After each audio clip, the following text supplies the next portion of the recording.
Halo teman-teman, pada kesempatan kali ini gue akan ngebahas yaitu cara mudah download dan install aplikasi Firefox di HP Android.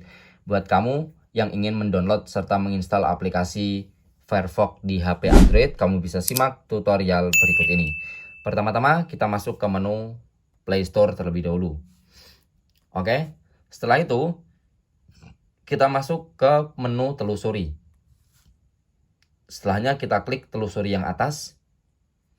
Kita masukkan kata kuncinya atau kita ketikkan saja nama aplikasinya yaitu Firefox ya teman-teman ya. Seperti ini. Kita cari. Dan sudah muncul di yang paling atas teman-teman. Firefox Private Browser atau Mozilla teman-teman ya. Dan di sini kita tinggal klik saja aplikasinya. Untuk mendownloadnya kita tinggal klik saja pada install. Kemudian kita tinggal tunggu proses pendownloadan ini selesai teman-teman.